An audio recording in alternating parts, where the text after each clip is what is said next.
En Syrie, la répression se poursuit contre les manifestants qui défient le régime dans la rue.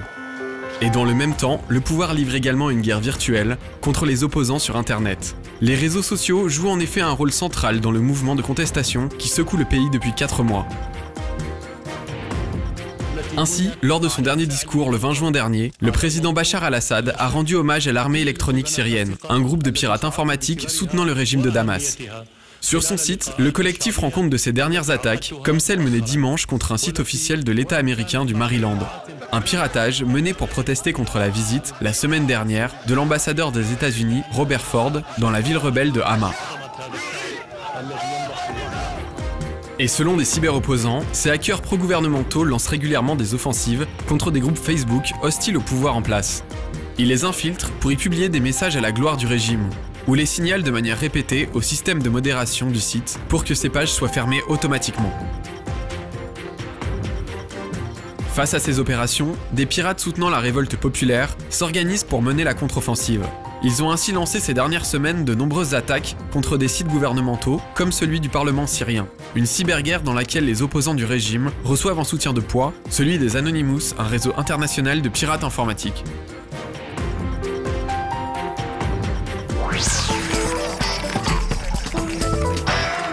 Depuis vendredi dernier, la place Tahrir du Caire est de nouveau envahie par des milliers de manifestants. Objectif : appeler l'armée au pouvoir depuis la chute de Hosni Moubarak à accélérer les réformes démocratiques. Parmi la foule, une voix résonne, celle du chanteur Rami Essam, devenu l'une des icônes de la révolution égyptienne. Au début de la révolte contre l'ancien régime, cet étudiant de 24 ans quitte sa ville natale de Mansoura, dans le delta du Nil, pour aller rejoindre les manifestants de la place Tahrir avec sa guitare. Les paroles de ses chansons se transforment peu à peu en slogans anti-Moubarak, et l'une de ses chansons intitulée « Dégage » devient même l'un des hymnes de la révolution.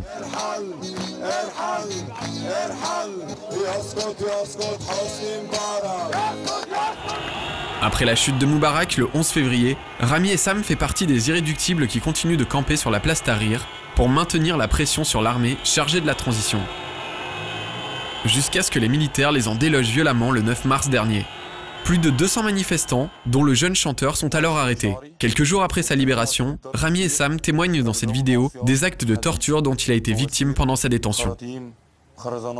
Une épreuve qui aura finalement renforcé sa détermination à poursuivre son combat, et avec plus de 14 000 fans sur Facebook, il est aujourd'hui le porte-parole de toute une génération d'Égyptiens, épris de liberté et de justice.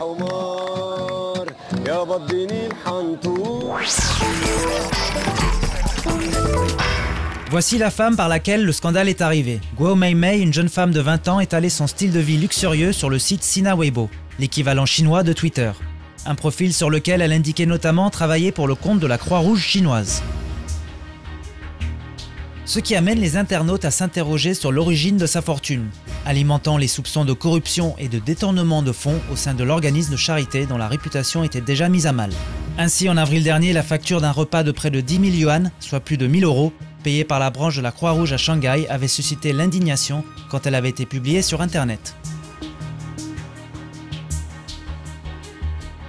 Face au scandale, la Croix-Rouge a démenti tout lien avec Guo Meimei, qui sur son blog affirme finalement avoir menti sur sa profession. Ce qui n'a pas dissuadé les internautes d'enquêter sur les liens supposés entre l'association et la jeune femme.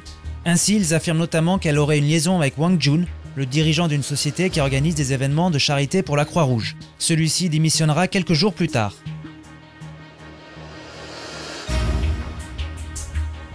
L'intégrité de l'institution est donc mise en doute. Et sur les forums de discussion, de nombreux internautes expriment leur colère en disant ne plus vouloir effectuer de dons aux organismes de charité. Une crise de confiance dans la Croix-Rouge dit vouloir tirer profit pour améliorer son fonctionnement. En effet, elle promet désormais plus de transparence dans la gestion des fonds levés auprès du grand public.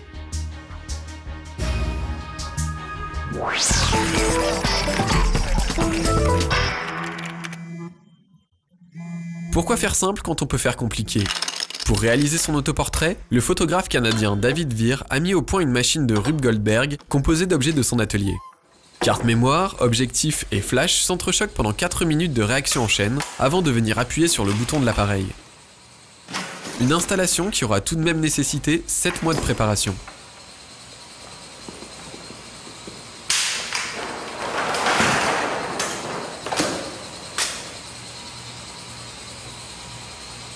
Bye.